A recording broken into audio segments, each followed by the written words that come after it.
Hi, curl friends. I've been waiting my whole life. Okay, welcome to my channel. My name is Danielle. This is my first ever YouTube video, so I'm like way excited for this. It's something that I have been wanting to do, and I've been doing little voiceovers here and there for like my curly girl groups. So if you're coming from the curly girl group, hi, welcome. So my main focuses with my curls is just volume. I try to keep some length. I like definition too, so these curls are pretty defined, and you'll notice I'm gonna still keep messing with it, but still pretty defined. But again, I just like a lot of volume, so this is not even as big as I usually wear it, but this is good for first day. By second, third, fourth day, it'll keep growing, but this is it. And this is really when it has the least amount of frizz. So if that's what you like and you're interested, or you just want to see me talk and do my hair, if you're watching for your kids, for yourself, anybody, just give me a like if you like it. Leave me some comments, let me know what you guys liked or didn't like, if you have any questions or concerns, and that's it. But if not, let's get into the first thing I'm going to use is the Marc Grow Long. It's just a leave-in conditioner. It's pretty basic, there's not a lot to it. I just think it smells good. It does help with my split ends, and I've been getting a lot of those single strand knots, especially on the underside. I think this helps a lot with that. And then I'm going to use Bella Curls leave-in conditioner as well. This is pretty lightweight, and it's really good for detangling and things. So for my leave-in, you'll notice I just apply it all over. I don't start sectioning really until I start to use my actual styling products. So it's just going to be... I'm looking here because my mirror's here. It's distracting to talk to myself, but I'm trying to look at the camera. This is my first try, so we'll see how it goes. I'm actually almost out of this Bella Curls one. So start with finger detangling. Start popping. So right now I kind of have a love-hate relationship with my hair because I just got it cut. Sorry, I'm taking my ring off. I didn't go to like a curly specialist or anything. Honestly, I went and got like a $20 cut and I was fine with it. But she cut, you'll see the layers are kind of weird. So when I style it, you'll notice I'm gonna fluff it and play with it a lot because it just did not come out how it normally does. First thing I'm gonna use is Cantu Moisturizing Curl Activator Cream. This is like all-time fave, top 5. If I ever am having hair issues or I just need to switch it up because I've tried too many new products and things, so to go back to one that I know works, it's definitely this one.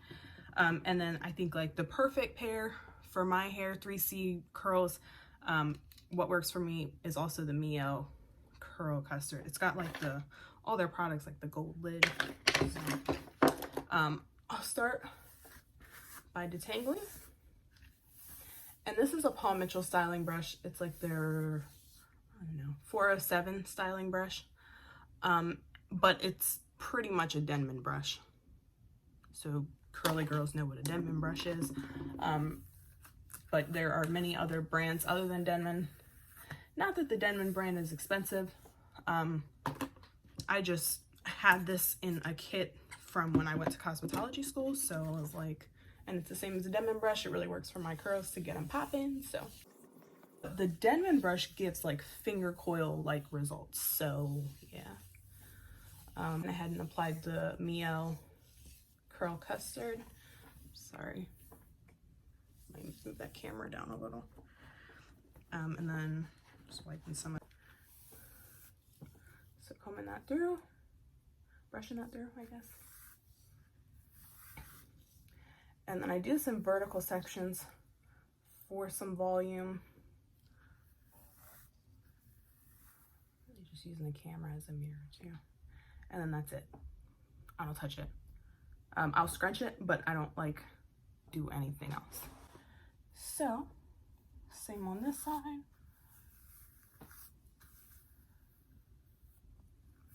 And you can kind of turn your Denman brush back a little. Helps to form those. And yeah, so scrunch a few times if you want, but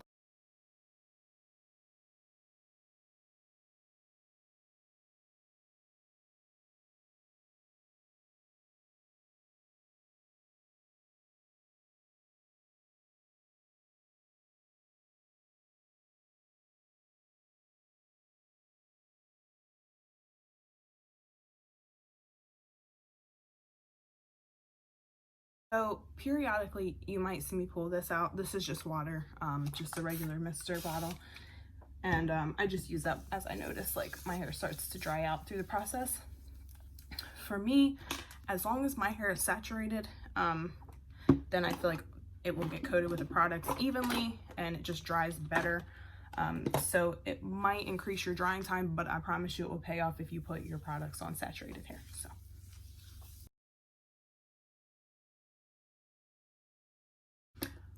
For the curl custard, sorry, it's like slimy, but a little bit goes a long way. So you might not even notice it on my hands. It's there, but a little bit goes a long way. I find that custards work similar to gels, except better, I think. I don't know. I just prefer custards over gels, but yeah, just not a fan.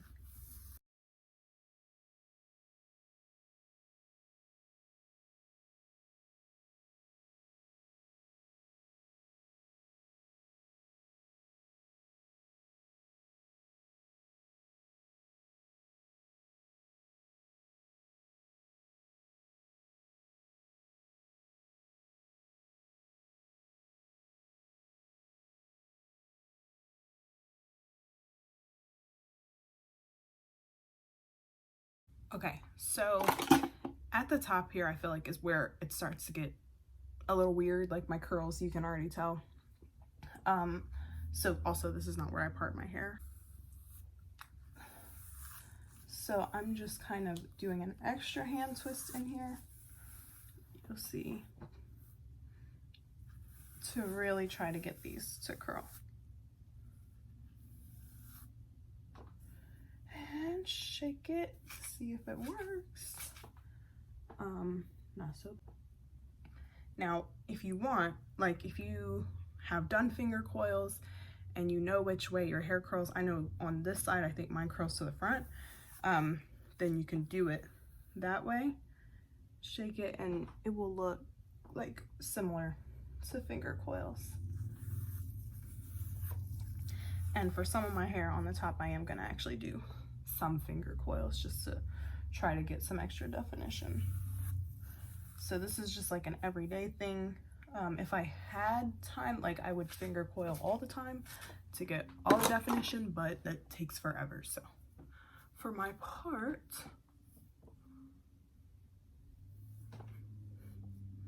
somewhere like that, just a side part. So I'm not super particular about it. It just has to be the side. So maybe I am, I don't know.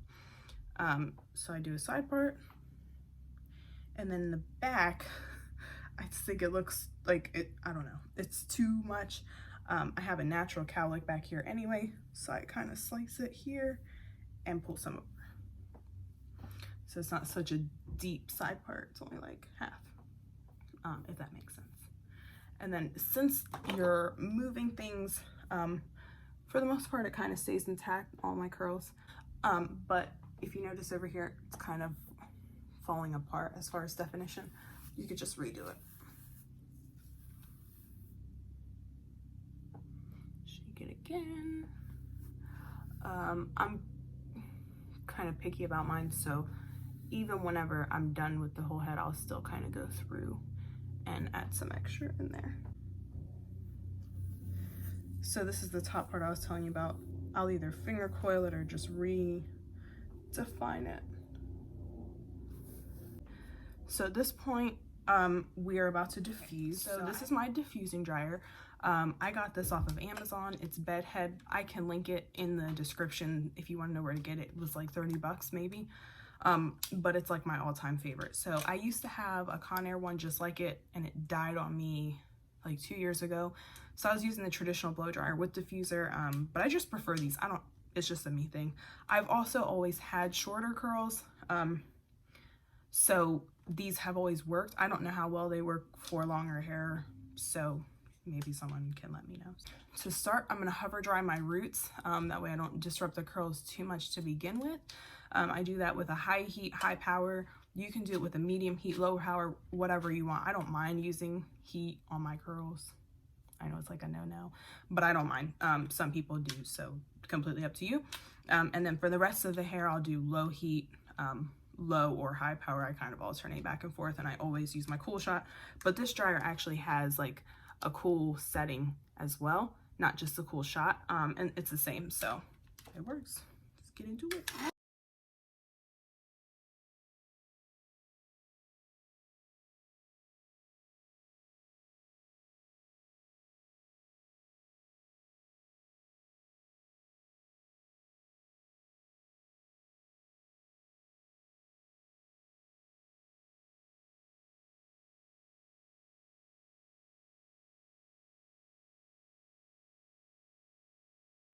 At this point, my roots are pretty much all the way dry. And if you notice, I'm doing a lot of flipping and things. So my main things that I like with my curls every day to day wear is volume, and I like length. So not that I have a lot of length, but I try to keep the little bit of length that I do. If you don't like a lot of frizz or too much volume and that kind of thing, then you don't have to move around as much as I did. So trust me, this might not seem big to y'all yet, but I like it big, so it's gonna get bigger. So just bear with me. So yeah, this is just after hover drying roots. Roots are pretty much dry. You can see I started some of my length just to kind of like lock in that definition. So now I'm gonna be focusing more on the length, doing a lot of scrunching and holding movements like that. So just stay tuned. With all of that, I'm always using medium or low heat. So I'm not using high heat while I'm scrunching, because that's a sure way to get a lot of frizz.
Okay, so my hair is pretty much fully dry. The next thing you're seeing is me to start stretching it.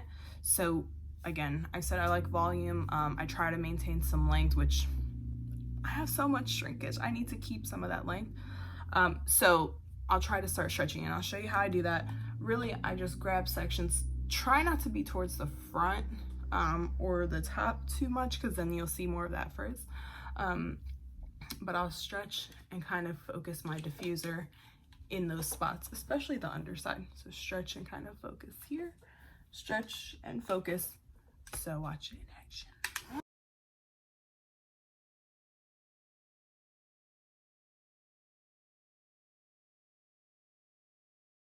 action. From here, we're just gonna finish up. So if you like this look, it is ultra defined.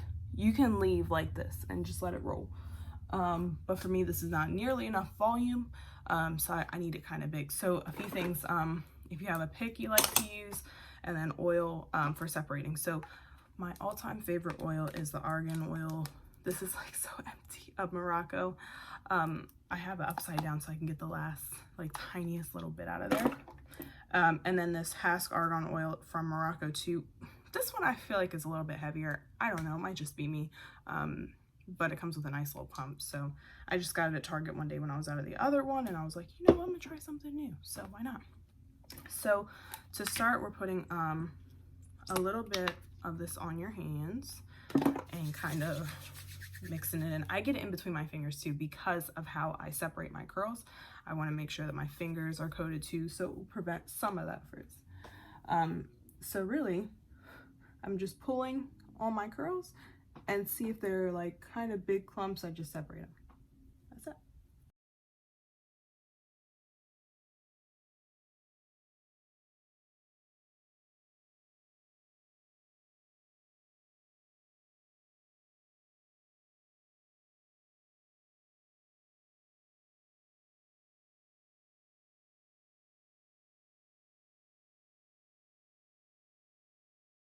The custard leaves it with like a cast. So if you're not familiar with what a cast is, it's like usually from gels and things. It is what makes your hair hard. So it's just a gel cast. In this case, it would be a custard cast. I don't know if that's a real term or not. Anyway, I like to scrunch that cast out. I don't like crunchy hair. I don't think it really looks that great on me. If that's what you like, then go for that. So this one I use more oil and literally just dry scrunching. So with the oil, and this is what curly girls call scrunching out the cast.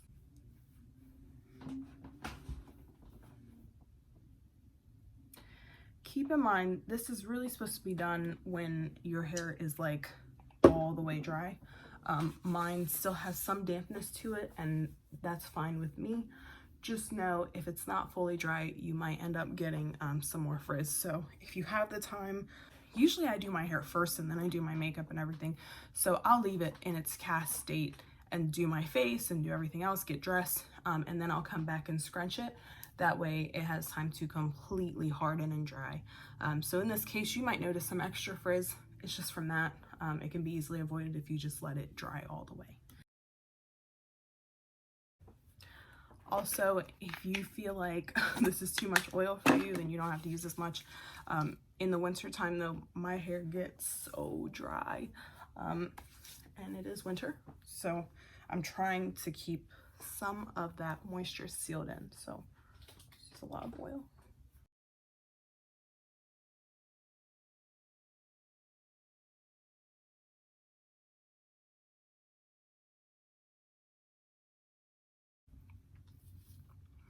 So now this, you can go out with and call it done.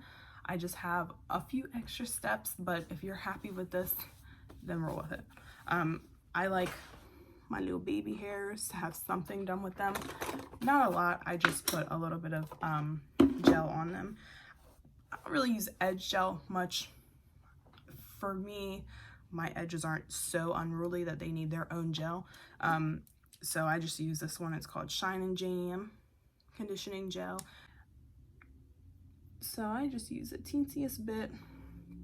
Also, I'm sure, I don't know if this will cause some controversy or not. I already have my full face done. I know a lot of curly girls and makeup gurus and everyone prefer me to do my edges before my makeup. I do it after. I don't know. I don't typically get too much of that like cake edge look, but I don't use too much bronzer and stuff. So one thing I do get though is like you can see where my skin is. Like I don't have makeup there, but I don't really care.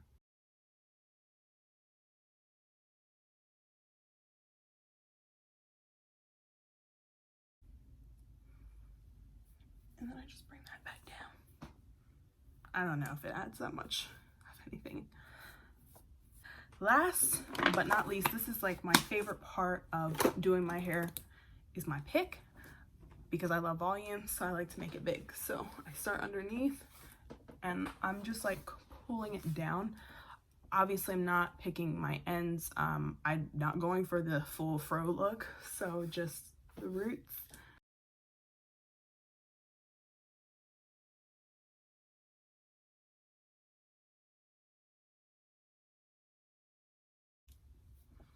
Okay. Ta-da. So this is the finished look really. Sometimes I'll stretch a little bit more on the underside. This is stretched longer than this side, not because it's cut uneven, it's just the way this is still a little bit wet, honestly. I was kind of rushing. So show you the back.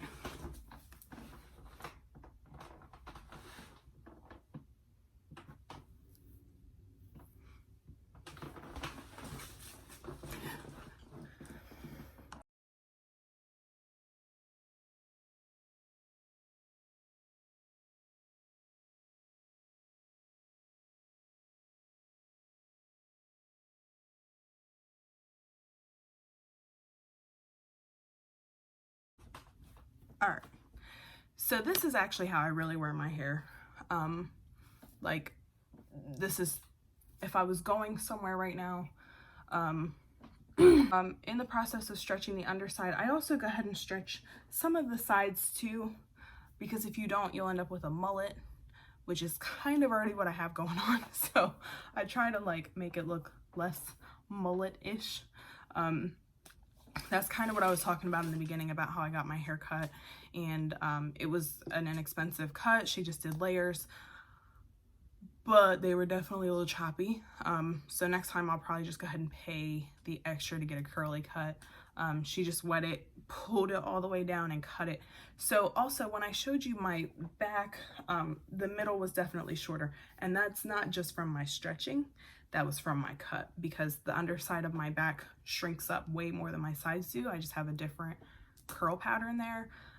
So when she pulled that down and cut it all across, the middle shrinks up more, and now it's a little wonky, but I'll look at it when I straighten it to see if it is actually uneven, but I don't think it is. I think it's just how my hair curls, and that's not necessarily her fault.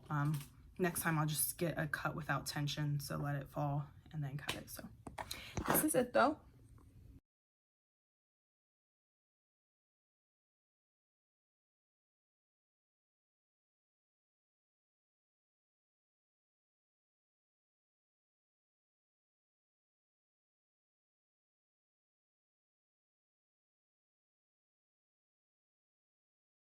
All right, you guys, so thank you so much for watching. If you enjoyed this, give me a thumbs up, subscribe. I'm gonna try to keep up with this every week or something, and just let me know what you want to see, things that I can work on, because this is my first one, but just take it easy. But I enjoyed making this. I had a lot of fun. I'm used to doing voiceovers and things, so it's not like something completely new to me, but speaking to a camera was. I hope you guys enjoyed it. I hope that my actual video with my hair was helpful. If you have any questions or, whatever, just let me know. I'm going to respond, and that's it. So like, subscribe, and I'll see you later.